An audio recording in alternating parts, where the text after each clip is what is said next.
Всем привет! С вами Костян. Мы по-прежнему во Вьетнаме. Сегодня на обзоре, можно сказать, центральный, огромный, симпатичный ресторан, который принадлежит дворцу, то ли свадебных торжеств, то ли каких-то других мероприятий. Короче говоря, он огромный, он трехэтажный.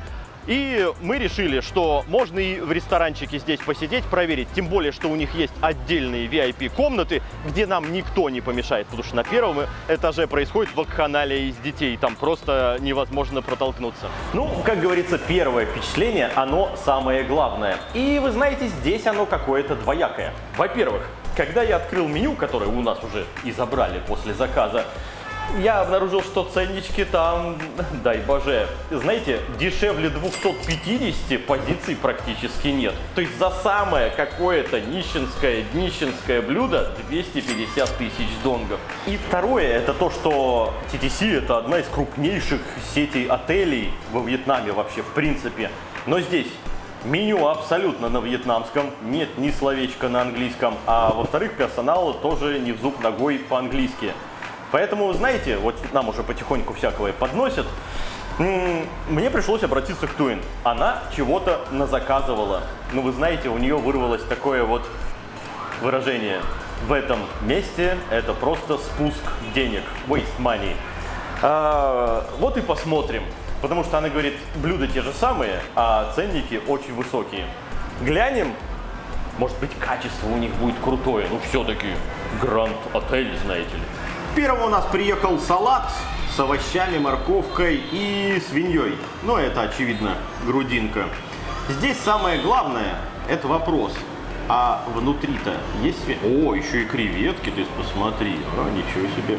Внутри-то есть у нас что, свинья там или только овощи? Не, в порядке все, да. Внутри тоже имеется, так что это все перемешано. Это не то, что сверху накидали. Да, внутри тоже вот свинья есть. В целом салат выглядит, конечно, неплохо. Довольно большая порция. Интересно на вкус, потому что за 250 тысяч должно быть неплохо.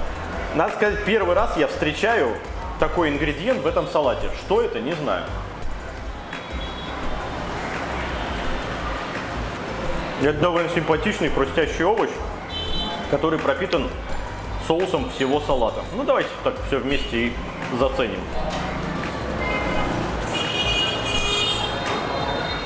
Мы много раз пробовали подобный салат. И надо сказать, что это, если не самый вкусный, то один из вкуснейших. Да, пожалуй, наверное, самый вкусный. Особенно за счет вот этих креветок еще здесь. Свинья, много овощей, все хрустит. Все здорово сбалансировано. Немножко совсем вот остроты присутствует.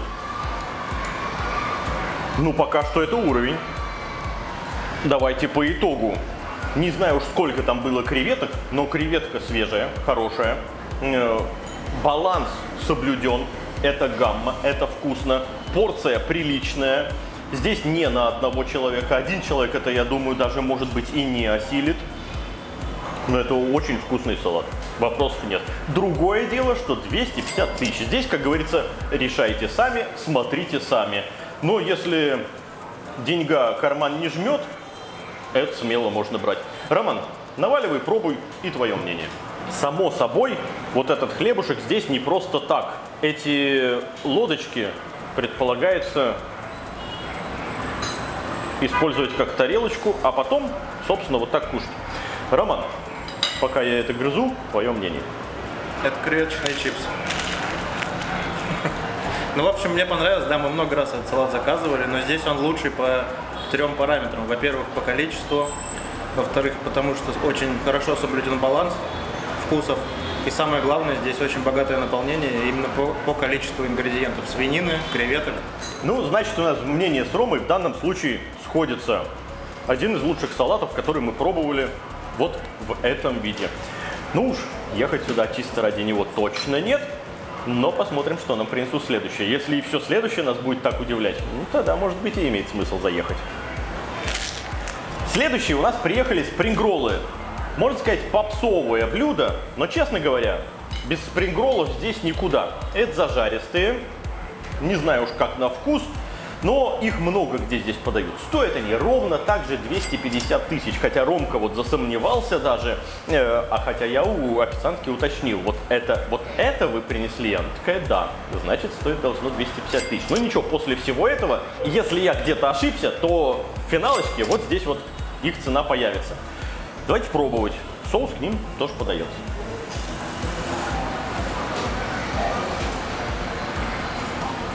Картохи внутри. Ну и сухие. Не, вкусные. Картошечка, еще что-то. Соус отличный. Ну, вы знаете, если салат был прям вкусный-вкусный, то здесь меня вкусом ничего не поражает, но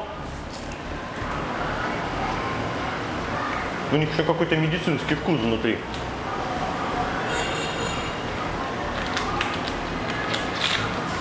Да, не то лекарствами какими-то отдает. Может, они лечат. Потому такие дорогие. Это медицинский запах и аромат бинта стерилизованного. Вот ты пачку открываешь, йода. Вот оно как будто йодистое что-то такое. И вот прям именно вот этого вот стерилизованного бинта вкус.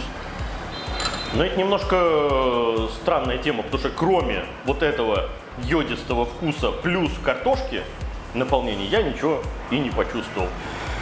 Ну, за это бы такие деньги я не платил. Ну, Роман, по поводу вот этой, я знаю, хрень. Ну, давай. Ну, они понравятся тем, кто фанат вот аромата больничного и стерильных бинтов. Ну, в целом, да, наверное. Если бы они были вкусные, я бы их оценил максимум в 60 тысяч. Ну да. Я не знаю, действительно, Ром, ты вот прав, потому что если это действительно стоит 250, ну это ни в какие ворота не лезет, это оверпрайс, тем более, что внутри, кроме этой картошки и бинта, ничего не чувствуется. Ну вообще нет. Может быть, они туда что-то еще положили, но я, съев 2 штуки, простерилизовался, как говорится, уже достаточно. Мне больше не хочется. Это вкус, как говорится, и Роме тоже не зашел. Ну, какая-то странная тема. Ладно, едем далее. Следующее, что нам подъехало, это салат с лапшой. Засыпано, такое впечатление, что консервированным чем-то. Ну, это мы сейчас разберемся. Я пока еще ни в чем не уверен. И даже не уверен, что конкретно это. Потому что, как мне кажется, это стоит 200 тысяч. Но опять же, будем, знаете ли, утверждать и уточнять все это дело по ходу съемок. Оно будет появляться вот где-нибудь здесь, а я уже озвучивать не буду, потому что я не знаю. Они нам несут все подряд, и то, как я думал, оно должно выглядеть, оно выглядит совершенно иначе. Ладненько, давайте смотреть, сколько лапши и сколько наполнений. А может это краб? Ром, смотри, может это измельченный краб, и мы тут зря говорим? Ну а снизу овощи и куча-куча лапши. Да. Ну, кстати, стекляшка, ничего такая, только рвется, ну ладно. О, горячая. Вот так.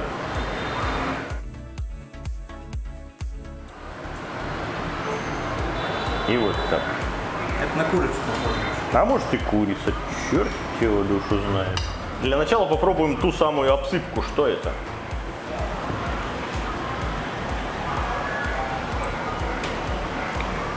Ага. Я понял, из чего были спрингроллы.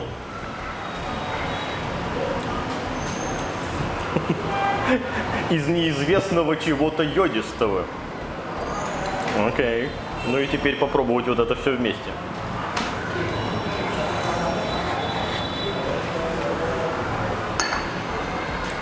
Ну вот тут, ребят, есть о чем сказать.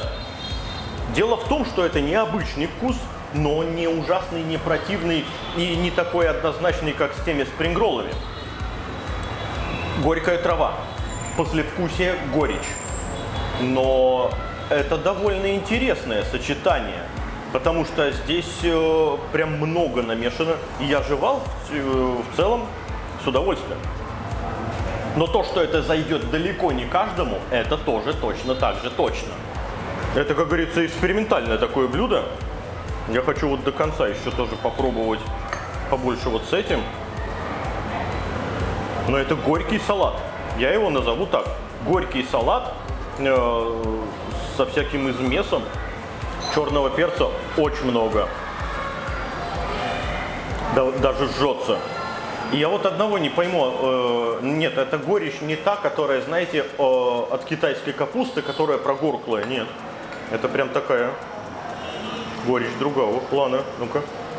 Ну, скажу еще раз, когда уже попробовал вот эту целую плошку, я съел, это неоднозначно вкусно. Достаточно сильный железистый йодистый вкус вот у этой обсыпки. И, очевидно, те самые спрингроллы были сделаны ровно с тем же самым. Давайте, чтоб не повторяться, пускай Роман, пробуй. Мне кажется, здесь очень важен баланс, чтобы не очень это много мяса вот этого взять. Немножко лапши, чуть-чуть овощей. Тогда будет хорошо. Чтобы, знаете, не было что-то сверху доминирующим. Ну и вот, Роман, давай говори, потому что я уже со своим мнением определился. Я сначала попробовал отдельно мясо, мне показалось, это рыба какая-то, то, что сверху насыпано. Ну это ты вот насыпочку эту. Да. Ага. Потом все вместе, и потом отдельно исключительно лапшу с овощами. Вот отдельно мясо, это очень странный вкус, вот этот йодистый какой-то, мне не понравилось. Да. Сочетание с лапшой тоже. А отдельно вот лапша с овощами, это отличное блюдо. Вот. А именно вот вместе с этим мясом, я не знаю, кому это может прям понравиться, ну, и если вы только какой-нибудь гастрономический извращенец. Я тебя понял. У меня немножко отличается мнение. Это как раз-таки в гамме достаточно неплохо. Но мне кажется, действительно, они немного переборщили вот с этой обсыпкой. Потому что вот чуть-чуть ее добавь, и тогда хорошо. Тогда прям это, я бы назвал это необычно, дерзко, вкусно. И именно по той простой причине, что здесь вот ты это съел такой, что-то непонятное, такой, странные вкусы, вроде бы и не очень понравилось. Но проходит минутка, и ты такой, ребят, а можно мне еще вот этого салатику непонятного? Понимаете, в чем дело? Вот он обладает именно вот таким послевкусием, вызывающим желание еще раз его попробовать. Соответственно, на мой взгляд, это очень даже неплохое блюдо. Тем более стоит оно 200 тысяч, подешевле, чем предыдущие. Ну ладно, я уже говорил, что мы тут с ценами можем напутаться. Вот будет всегда появляться истинная цена, мы уже постфактум это проверим. Такого мы нигде еще до сих пор не встречали, и это, в принципе, интересное, аутентичное, местное какое-то блюдо. А что вот это за обсыпка, опять же, мы сейчас пока не знаем, и где-нибудь это появится. Ну а мы поехали дальше, у нас уже и приехало следующее. Следующее блюдо вообще не замысловатое, это кабачки с чесноком, молодые, порезанные, ну и вообще красота. Нам как-то уже встречалось такое блюдо, только было еще с цветами. И цветочки тоже имели определенный шарм, ну а здесь просто кабачок с чесноком. Очень жирно, очень чесночно и отлично хрустяще.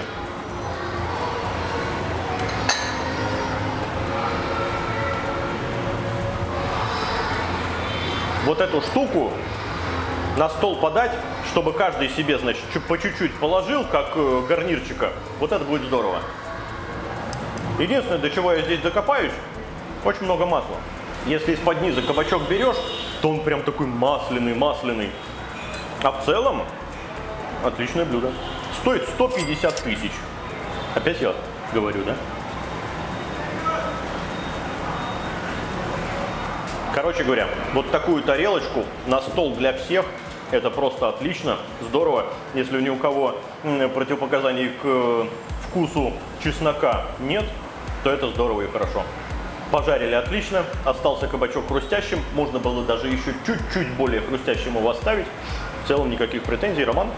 Тоин сейчас написала, я у нее спросил, а может быть ты в курсе, что это за обсыпка? Она такая говорит, так это лапша с крабом. Я говорю, ну это очень странный краб. Впрочем, здесь удивляться нечему, потому что здесь крабы, как вы знаете, бывают вообще очень и очень разные.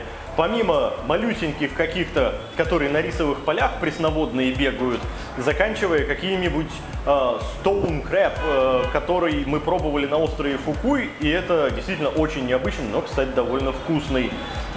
Поэтому да, может быть и это какой-то краб, но только он действительно обладает интересным своеобразным вкусом. Ром, ну быстренько по поводу кабачков. Слушай, ну вот как полноценное блюдо, это вот подойдет вегетарианцам. Если, Ну, конечно, да. не на свином жире обжарено. А вот мне бы это подошло к какому-нибудь говяжьему стейку. Но не полностью это блюдо, а 1/3. Ну, вы знаете, я здесь с Ромой полностью согласен, потому что это, конечно же, не полноценное блюдо, а это гарнир, с точки зрения того, как это выглядит и чем это является. Но оно полноценное блюдо с точки зрения цены. 150 тысяч за небольшие, значит, кабачочки тебе пожаренные. Ладно. Ну, главное, это вкусно, хорошо, да. Ну, вот здесь вот, знаете ли, как за гарнирчик тоже приходится солидную цену отваливать. Дождемся следующего, наверное, уже и последнего. Ну, дорого, ребят, дорого. Народ часто у нас жалуется: Костян, а где десерты? И вы знаете, сегодня Туин действительно заказала десерт. Но тот, который она изначально заказала, его у них нет. Ну, как обычно, самое вкусное, какое-нибудь сладенькое, интересное, его нет. Поэтому она говорит, ну, заказала из того, что было. А это оказалось на поверку простыми желешками, судя по аромату, с семечками лотоса. Ну, как говорится, ничего особенного, я уверен, это из себя не представляет. Ну, вот здесь вот какие-то вкрапления чего-то. Ну, попробуем. Ну, что ж сказать. Я съел кусок твердого желатина со вкусом лотоса и с какими-то непонятными корешками внизу. Здесь этих корешков еще побольше. Но это тот самый чай с печенюшками, как я вот говорил всегда, да? Вот это десерт с печенюшками.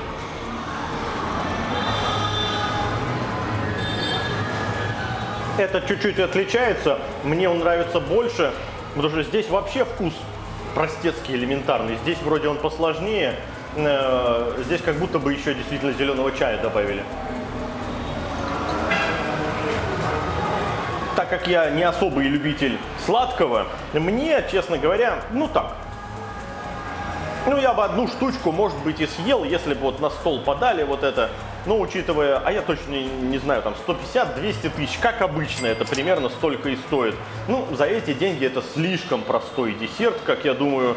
Знаете ли, здесь себестоимость просто донгов 15-20, а они за 10-кратную цену продают. Ромка такой смотрит, я не знаю. Попробуй зеленый. Вот зеленый чуть-чуть поинтереснее за счет как будто бы вкуса чая.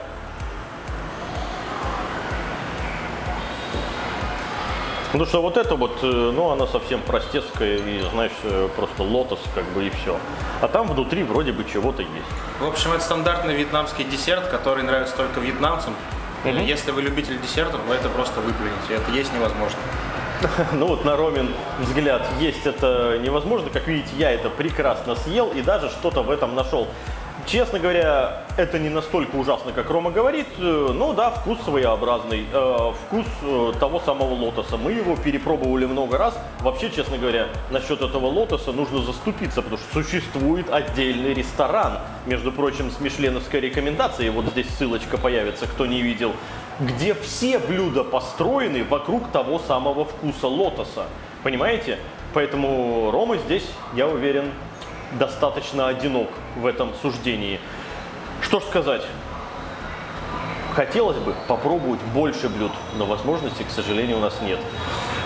Если появится такая возможность, мы сюда заедем и, может быть, попробуем, ну, одно-два, но каких-то прям крутых блюда.